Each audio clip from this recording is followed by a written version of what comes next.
네, 오늘은 열왕기상 18장 전체를 통해서 하나님을 기대하기란 제목의 말씀을 증거하고자 합니다.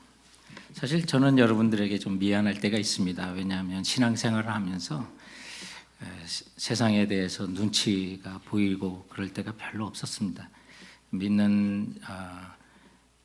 믿음의 가정에서 태어났었고, 또 신학교를 졸업하고 군대를 갔을 때에도 이미 목사가 될 사람인 것을 우리 군대에 있는 사람들이 다 알았기 때문에 지휘관들이, 상관들이 회식 자리에서도 제게는 술을 권하지 말고 콜라를 갖다 주시고 콜라를 권했던 그런 데서 신앙생활을 했었습니다. 잠시 사회생활을 했었지만 또 그때도 기독교 기관에서 직장생활을 했었기 때문에 신앙생활에 대한 그다지 어려움을 겪었던 적은 한 번도 없었습니다. 그래서 저는 세상에 사회가 주는 쓴맛을 사실은 잘 모릅니다. 예비군 훈련을 가서도 그때는 좀 시간이 많을 때 사람들이 고스톱을 치고 있어서 저도 어떻게 하나 보다 구경하러 갔다가 또 옆에 어떤 분이 저를 목사님 하고 불러주셔서 딱 쳐다봤더니 같은 교회 다니는 교인이 와 계시길래 근처도 가보질 못했습니다. 이렇게 저는 어떤 면에서 악한 세상에 깊숙이 들어가 살고 있는, 그래서 우리 성도들 또 직장인들을 보면 또 연민을 느낄 때가 사실 있습니다. 직장 신방을 다니면서 이런 데서 신앙생활하기가 얼마나 힘들까 하는 측은한 마음을 가진 적이 한두 번이 아니었습니다. 그래서 어떤 때는 설교 시간에 여러분들에게 직장생활의 고통을 저는 잘 모르면서 하나님 말씀임으로 전하는 것이 아닌가 하는 그런 마음 때문에 오히려 하나님의 우리 성도들을 도우심을 간절히 기도했던 적도 있었습니다. 우리가 살아가는 이 시대는 드러내놓고 기독교를 핍박하는 사회는 아니지만 교모하게 악한 시대에 살고 있습니다. 선과 악을 구별하기 힘든 어려운 혼돈의 시대에 살고 있고, 우리가 담대하게 선을 선이라고 말하지 못하고 악을 악이라고 마음대로 말할 수 없는 그런 시대에 들어오지 않았나 하는 생각이 듭니다. 이런 현실을 잘 보여주는 하나의 사건이 지난 9월 16일 뉴스 보도를 통해서 알려졌는데, 그것은 최근 하버드대 대표 채플린인 칩 채플린이 무신론자를 선출하게 된 것이었습니다.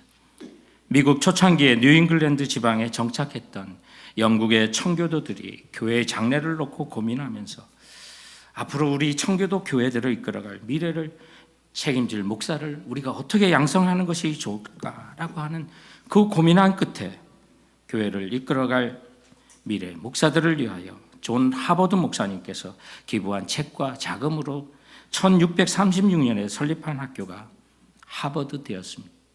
그래서 대부분 동부에 있는 아이비리그의 대학들은 신학대학으로 다 시작을 했던 것이었고, 하버드 대학도 1880년대까지 하버드대의 모토 신조가 그리스도의 영광을 위하여라는 것과 교회의 그리스도를 위하여라고 하는 뜻의 라틴어를 번갈아 사용하면서 모토로 갖고 있었습니다.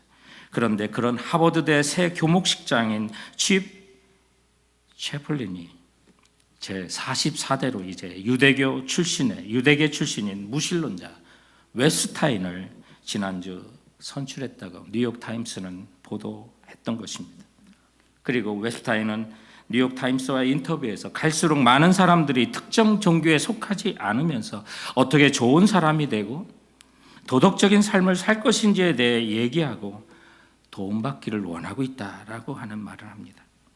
그래서 이제 하버드대 채플린은 기독교를 대표하는 목사가 아니라 종교실장에 가깝고, 또 이 앱스타인은 서로 다른 신앙 사이에서 소통하는 적임자라고 해서 지금까지 없었던 무신론자를 처음으로 하버드대 칩 채플린으로 선출하게 된 것인데, 이것이 오늘날 우리들의 사회, 특히 미국 사회에서 기독교의 색채가 점점 엷어지는 세태를 대표적으로 반영하고 있는 것이라고 저는 생각합니다.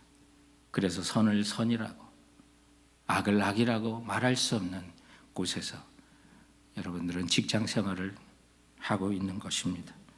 이처럼 과거에는 깜짝 놀라면서 세상에 이런 일이 어떻게 있을 수 있느냐고 하던 것이 요즘 와서는 그럴 수도 있지 않느냐 식으로 진리의 생각들이 바뀌고 있는 것입니다.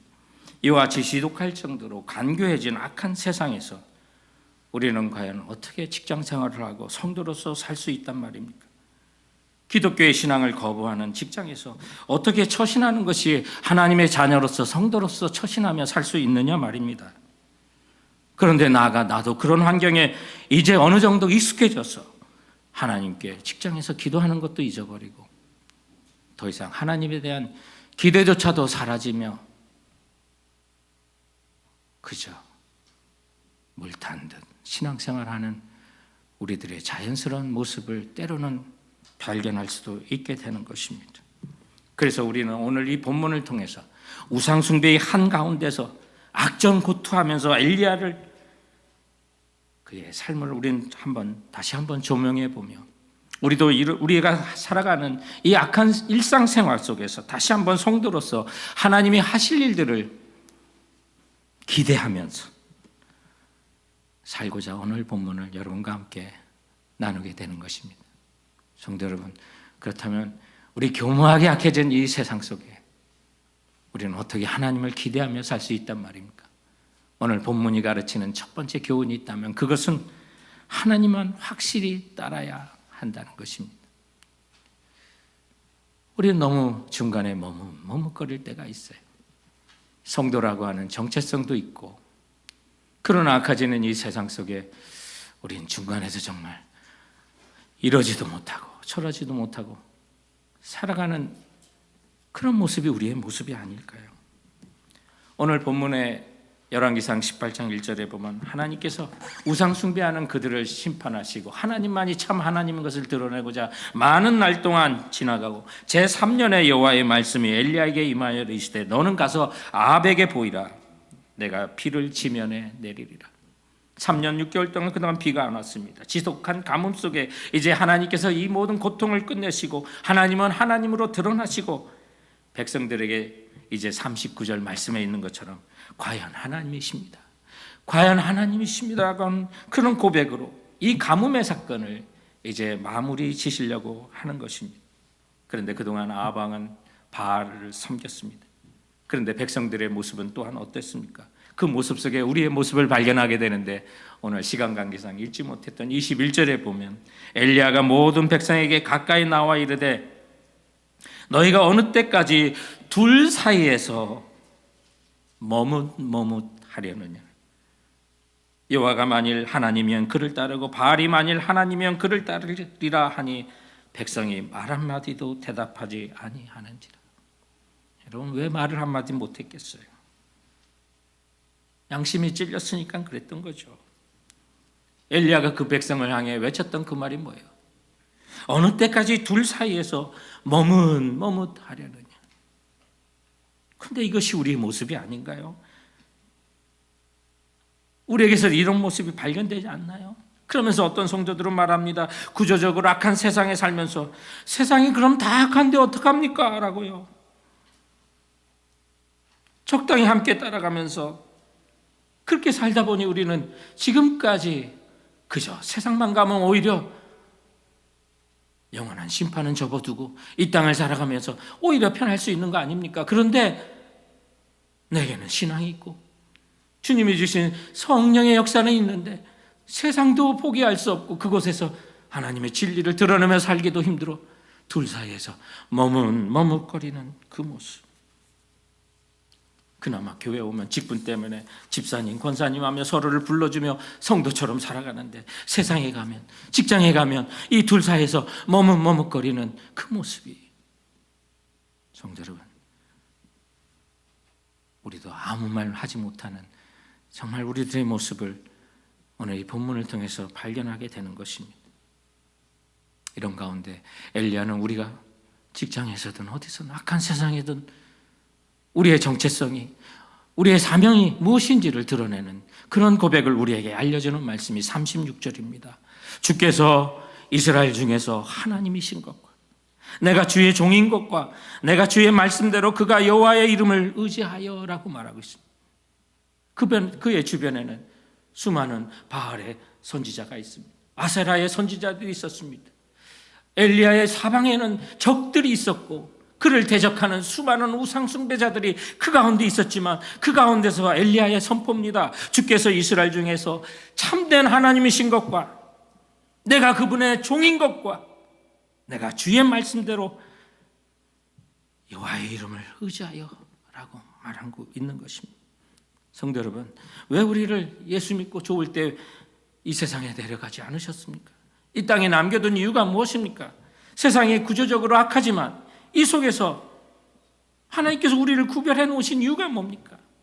말씀으로 거룩해 해주신 그 이유가 뭡니까? 성령으로 힘입어 살게 하신 그 이유가 과연 무엇입니까? 바로 이거 아니겠습니까? 주께서 우리의 하나님이신 것과 우리는 그분의 종인 것과 내가 주의 말씀대로 여호와의 이름을 의지하여 살게 하시려고 우리를 불러주셨다는 것입니다. 그러므로 우리는 이 두 사이에서 머뭇머뭇거리는 것이 아니라 일어나는 아침마다 그리고 오늘 다시 이 주일 예배를 통해 다시 한번 되새기며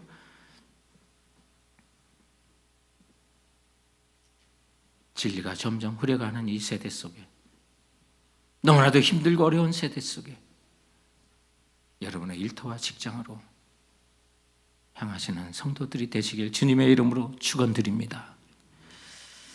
20세기 위대한 신학자인 존 스토트 목사님은 예수 믿는 사람 그리스도인은 불신자와 근본적으로 달라야 합니다. 그렇다고 결코 세상 밖에 있어서는 안 됩니다. 반드시 불신사회 속으로 우리는 들어가야만 합니다.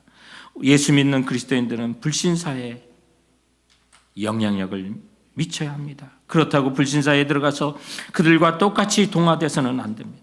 반드시 그리스도인으로서 정체성을 유지해야만 합니다라고 외쳤습니다. 우리는 구조적으로 악한 시대에 살고 있습니다. 핍박하는 것 같지 않지만 그리고 기독교를 핍박하는 못된 나라들과 같지는 않지만 여러분 이 세상은 그리고 우리가 사는 이 지역은 교묘하게 악한 시대에 살고 있는 것입니다. 그렇기 때문에 우리는 그들 가운데 들어가서 그들과 함께 살아야만 합니다. 그들 가운데 거룩한 영향을 끼치기 위하여 우리는 엘리야가 가졌던 이 정체성을 가져야만 하는 것입니다. 주께서 이 미국에 그리고 산호세에 참된 살아계신 하나님인 것과 나는 그분의 종인 것과 나는 이 땅을 살아가지만 주의 말씀대로 여호와의 이름을 의지하여 이 자리에 있다는 사실을 우리는 선포하며 살아야만 하는 것입니다. 그러지 아니하고 세상과 이 둘 사이에서 머뭇거리서는 성도 여러분 하나님의 역사를 맛볼 수도 없고 기대조차 할 수 없는 것입니다. 정말 다시 한번 우리가 하나님을 기대하며 하나님의 역사를 맛보기 원한다면 이 세상과 물질과 세대의 악한 그 모습 속에 하나님 사이에서 머뭇거리는 것이 아니라 시대는 변화해도 하나님의 능력은 변함이 없으므로 우리는 하나님을 확실히 따르는 성도들로 살아가시길 주님의 이름으로 축원드립니다. 우리는 다시 한번 이 시대 속에 하나님을 기대하며 살기 위해서 본문이 우리에게 가르치는 두 번째 교훈이 있다면 여러분의 예배가 진정으로 회복되어야 하는 것입니다. 오늘 엘리야는 하나님의 놀라운 역사를 보여주고 또 우상 숭배와 이방 선지자로 가득 찬 그곳에서 하나님의 능력을 맛보기 위하여 그가 먼저 한 일은 하나님의 제단을 먼저 수축했던 것을 우리는 30절을 통해서 보게 됩니다. 이 모습을 통해서 우리는 우리의 삶의 예배가 과연 진정으로 회복되었는지, 무너진 예배의 삶은 무엇인지를 한번 점검해 봐야 하는 것입니다. 예배가 살면 여러분 하나님을 기대할 수 있습니다. 하나님의 은혜를 받으면 하나님을 정말로 신뢰하며 하나님을 기대할 수가 있게 되는 것입니다. 오늘 본문에 보면 엘리야는 비를 내린다고 생각하는 바알의 선지자들에게 아주 재미있는 제안을 합니다. 각자의 신의 이름을 부르고 하늘에서 불이 내리게 하는 그 신이 진짜 하나님인 것을 결정하자라고 제안을 합니다. 그래서 먼저 바알과 아세라의 선지자 850명이 인해 전술로 불을 내려달라고 기도를 하고 자기 몸을 자해하고 피를 흘려까지도 하지만 아무런 응답이 없습니다. 왜요? 그 우상들은 죽은 신이기 때문에 그렇습니다. 그러나 엘리야는 혼자 기도했지만 제단에 불이 내려 응답을 받습니다. 무엇을 보여줍니까? 여러분, 많은 숫자보다 여호와만을 의지하는 한 영혼이 능력 있게 큰 일을 행할 수 있다는 것을 보여주는 거예요. 우리가 어디 가서 믿지 않는 사람 많은 숫자 의식할 필요 없어요. 주님 섬기는 한 사람이면 그 모든 문제보다 그 힘으로 우리는 하나님의 놀라운 역사를 맛볼 수 있고요. 왜요? 하나님 살아계신 분이니까요. 우리가 간구하는 그 하나님은요, 지금도 역사하시는 변함없는 하나님이시기 때문에 그것이 가능한 거예요. 그런데 오늘 본문에 보면 엘리야, 그가 하나님의 놀라운 역사, 하나님의 기도 응답을 간구하며 먼저 했던 것이 무너진 제단, 그것을 수축하던 일이었어요. 그래서 30절에 보면 수많은 백성들을 내게로 가까이 오라 하면서 그가 첫 번째로 한 일은 무너진 여호와의 제단을 수축하였다고 말합니다. 그리고 제단을 수축하고 물이 제단과 도랑에 가득할 정도로 물까지 부었어요. 그럼에도 불구하고 불이 임한 거예요. 무엇을 보여줘요? 하나님의 능력은요, 어떤 조건이나 환경도 제한할 수 없다는 것을 보여줘요. 힘들다고요? 어렵다고요? 여러분, 거기에 물을 더해 보시고 더 악한 환경이 돼도 하나님의 역사는 여전히 임하고 이루어진다는 사실을 우리에게 보여주고 있는 거예요. 그래서 그 모든 것이 환경 탓하지 마세요. 정말 하나님을 어떤 상황 속에서 기대해야 하고요. 엘리야가 수축했던 그 제단은요, 무엇이에요? 하나님 백성들이 하나님을 만나는 장소였어요. 그러니 그것이 오늘날 우리들이 드리는 바로 이 예배예요. 예배가 회복돼야 전능하신 하나님을 만나고 그 하나님을 만난 흔적이 있어야 하나님을 기대하고 직장과 일터에서도 우리 하나님은 하나님인 것을 드러내고 내가 주님의 종인 것을 드러내고 내가 살아가면서도 여호와 이름을 의지하며 살아갈 수 있게 되는 거예요. 그런데 왜 이 제단이 무너졌는지 아세요? 와방 시대에는 이스라엘 백성들이 바알을 숭배하면서 제사를 지내지 않았던 거예요. 하나님께 제사를 지내지 않아서 그것이 무너진 거예요. 그 백성들은 세상 것에 더 눈이 어두웠어요. 바알이 비와 구름을 주관한다고 해서 저들이 정착한 가나안 땅에 이제 목축을 하는 사업이 아니라 저들이 이제 농사를 짓기 시작했어요. 그래서 농경의 신인 이 바알이 삶의 풍요를 준다고 그래서 그 바알을 쫓아가다 보니까 여호와를 섬기는 그 제단이 무너지게 되었던 거예요. 여러분, 우리가 예배 삶이 무너지는 건 다른 게 아니에요. 하나님의 다른 것이 내게 복을 준다고 생각하며 그것을 쫓아가다 보면 예배의 삶이 게으러지다 보면 그래서 제단이 무너지고 예배의 삶이 무너지는 거죠. 예배에 참여하지 않고 넘어지는 성도들 보시면요, 한두 번 예배 게을리하고 빠지다 보니 완전히 넘어지는 거예요. 그 원리하고 같은 거예요. 그런데 오늘 본문에 보니까 제단을 수축했다는 것은 없는 것을 새로 세우는 것이 아니라 부서졌던 것을 고친다는 그런 뜻을 갖고 있어요. 그래서 나의 예배의 삶이 온전히 회복되지 않았다면 여러분, 부분적으로 무너진 것이 있을 거예요. 고치면 되는 거예요. 어디에서 내 첫사랑이 떨어졌는지 생각해 보시고 떨어진 것을 찾아 고치면 되는 거예요. 그렇다면 오늘날 우리가 예배의 삶에서 온전히 다시 수축하고 고치고 하나님만을 경배하고 예배하는 그 삶이 되기 위한 그 비결은 오늘 엘리야가 여호와의 제단을 어떻게 수축하였는지를 보면 우리가 알 수 있게 돼요. 32절에 보면 그가 여호와의 이름을 의지하여 그 돌로라고 말하고 있어요.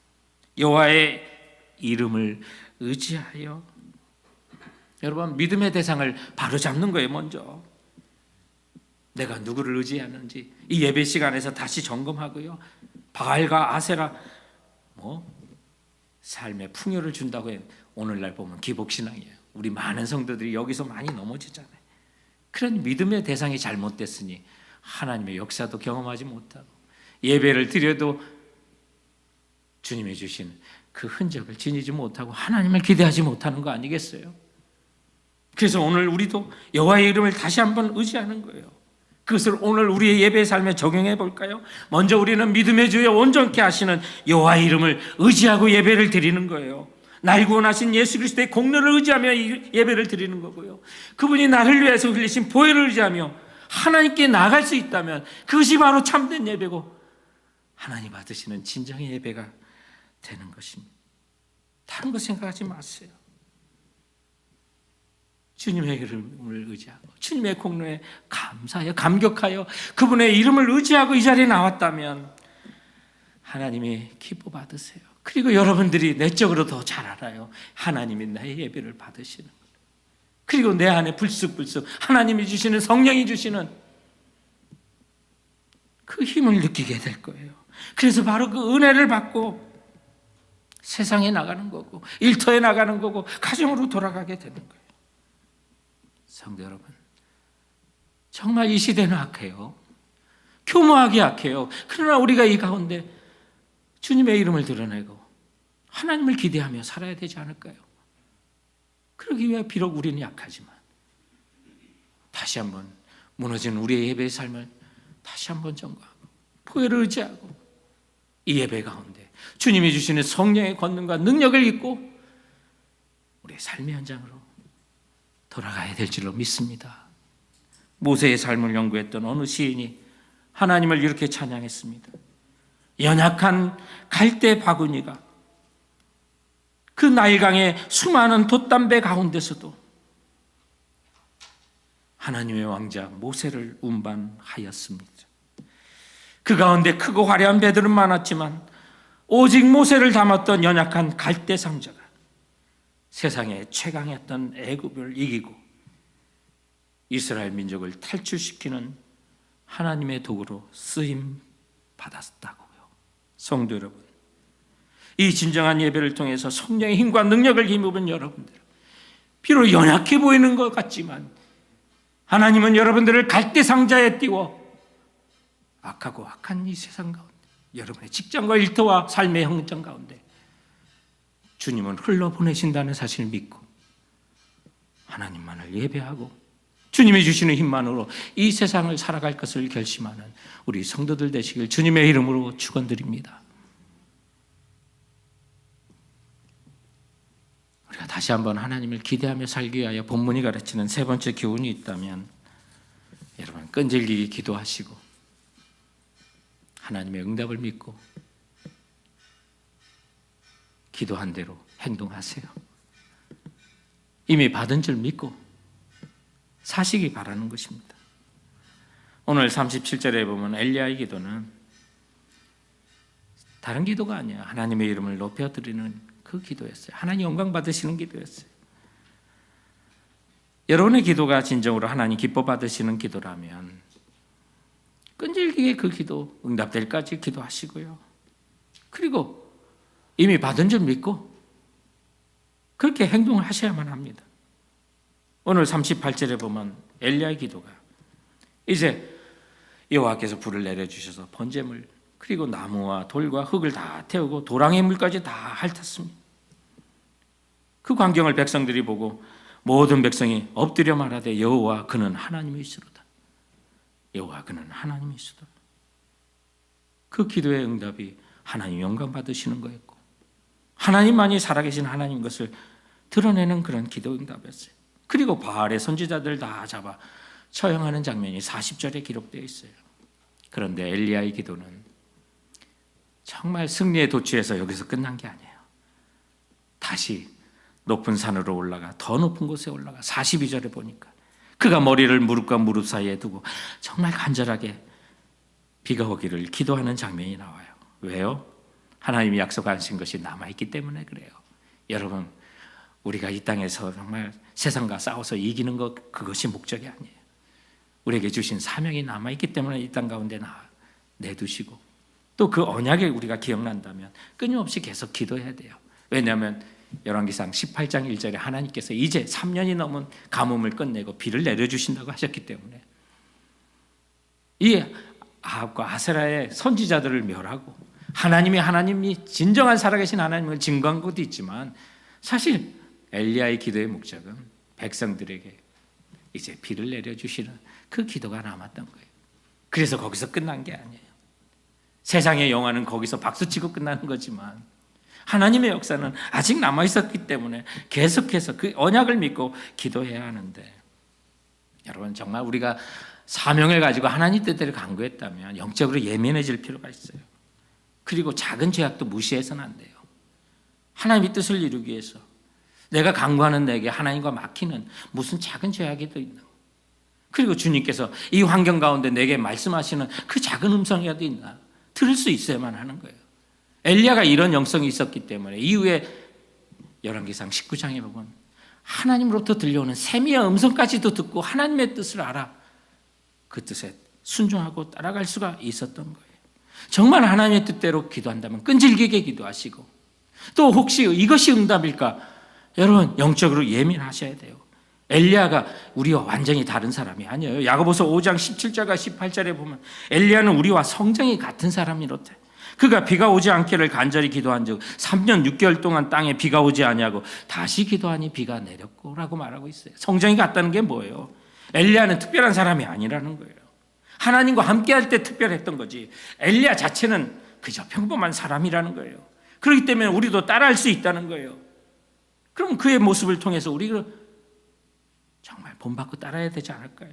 엘리야가 사안을 통해 비가 오기를 간절히 기도한 후에 그 기도 응답이 얼마나 정말 이루어지는가 계속해서 반복해서 확인하는 그 모습을 보세요. 그래서 7번까지 그의 사안을 통해서 먼 산에 구름이라도 있는지 가서 보라고 그래요. 43절에 보면 이런 말씀을 해요. 그의 사환에게 이르되 올라가 바다 쪽을 바라보라. 그가 올라가 바라보고 말하되 아무것도 없나이다. 이르되 7번까지 다시 가라. 하나님의 약속이 계속해서 나타날 그 순간까지, 아니 작은 징조라도 있는가 계속해서 확인할 때까지 기도하세요. 그런데 44절에 보니까 7번째 가보니 손만한 작은 구름이 떴다고 말해요. 큰 구름도 아니에요, 먹구름도 아니에요. 손만한 작은 구름이 떴어요. 그때 엘리야의 모습을 주목해 보시기 바래요. 아합에게 말하게 44절에 비가 막히지 않도록 마차를 갖추고 내려가소서 하라. 성도 여러분, 이것이 우리가 본받을 모습이에요. 칼멘산은 531m 정도로 그다지 높지 않은 거예요. 그러나 이스라엘에서는 헐몬산을 빼고 정말 높은 산에 해당해요. 그리고 해발보다 낮은 사해 쪽인 북동쪽 하산길이 저들의 왕궁으로 돌아가는 길인데 그것은 너무 깊고 가파른 길이었어요. 그 길을 내려갈 때 더군다나 많은 비가 오면 매우 위험해요. 그러니 비 오기 전에 빨리 내려가라고 한 거예요. 왜요? 하나님이 비를 내려주실 것을 믿었기 때문에, 그 믿음에 따라 이미 응답받은 줄 믿고 행동을 시작했던 것입니다. 성도 여러분, 우리에게 이런 모습이 있어야 되지 않을까요? 예수님께서 말씀하신 마가복음 11장 23절에 있는 것처럼 이룬 줄 믿고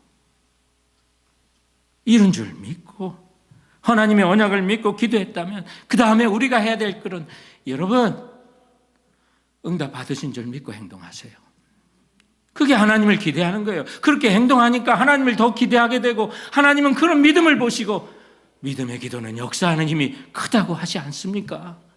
우리는 언제나 신실하신 하나님, 언약을 지키신 하나님, 그 하나님을 다시 한번 기대하고 그 언약을 믿고 아직 이루어지지 않았을지라도 행동하여야 하는 것입니다. 제게는 지난 9월 14일 화요일이요, 참으로 의미 있는 날이었습니다. 왜냐하면 1991년 9월 14일이 제가 목사 안수를 받은 날이었습니다.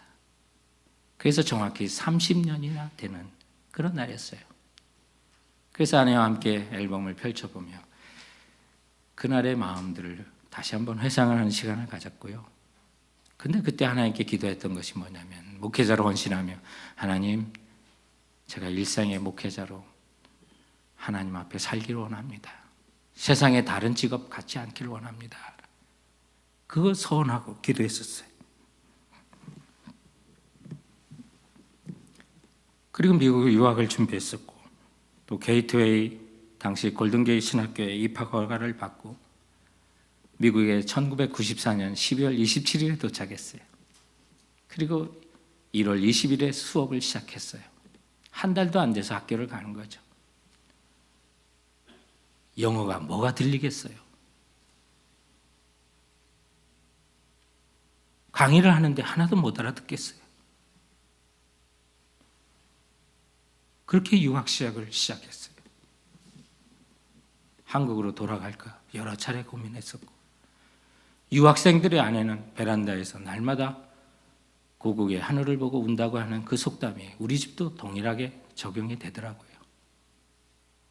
서울에 전세금을 빼앗지만 한 3, 4년은 살 수 있겠다 싶었는데 모으는 건 쉬웠지만 모으는 건 어려웠지만 쓰는 건 정말 금방 없어지더라고요. 한 1년 6개월 지나니까 생활비가 떨어져 가요. 일할 교회는 없었고 생활의 수익금은 없었고, 그래서 그때 세상 일도 기웃거리며 알아보기도 했어요. 친구 따라 그 당시 LA 지역에서 미주 중앙일보를 돌리고 있어서 저도 한번 그 일을 해보자라고 생각하고 배급소에 가서 이력서를 제출했는데 누구 백으로 왔냐고 그래서 제 친구 백으로 왔다니까 그 백 갖고는 안 된다고 이력서 놓고 가라고 그랬는데 결국 연락이 안 왔어요. 이제 한 달을 버티기가 힘든 그 상황 속에 아내는 RN을 공부하고 있었고요. 정말 하나님께서 목회자의 길만 가는 것이 아니라 세상 일도 하기를 바라시나 하는 그런 생각도 야속한 마음으로 생각하기도 했어요. 그런데 그때 선교학에서 신학교 공부하는 과정에서 공부를 하고 중국으로 실습을 가는 것이 있었는데 선교 여비가 들어가니까 이 과목에 참여하면 이 비용이 든다고 그랬더니 아내가 깜짝 놀래요. 지금 생활비도 없는데 그걸 어떻게 우리가 감당할 수 있느냐고요. 그래서 그것도 갈 수 없는가 보다라고 생각했는데 우리들의 마음을 정리하고 잠시 생활을 접고 한국에 같이 들어가기로 하고 중국에 선교를 갈 수 있는 그런 길을 하나님께서 허락해 주셨어요. 그리고 방학이 끝나고 다시 돌아올 그때에는 예전에 있었던 그 고향 교회와 또 친지들로부터 4, 5개월 생활할 수 있는 생활비가 모아졌어요. 계속 남아 있었다면, 하나님 뜻에 순종하지 않고 선교를 가지 않았다면 아마 더 이상 살 수 있는 생활비가 없었을 것인데 모든 것 다 내려놓고 하나님 뜻에 순종하며 선교의 길을 가니 그나마 몇 개월 살 수 있는 그 능력을 하나님께서 부어주셨던 거죠. 그리고 돌아오니, 그리고 그 생활비가 이제 어느 정도 떨어져서 이제 더 이상 은행의 잔고를 의지하지 않고 하나님만을 의지해야 될 그때 일할 수 있는 교회가 생기고 또 아내가 일할 수 있는 병원이 생겨서 경제적으로 한글만 목회만 할 수 있는 그 길을 걸어갈 수 있었던 것을 기억하게 되었어요. 그때 하나님께서 우리에게 들려주신 그 음성은 그거예요. 너는 썩어질 음식으로 사는 것이 아니라 생명의 떡으로 살 거야.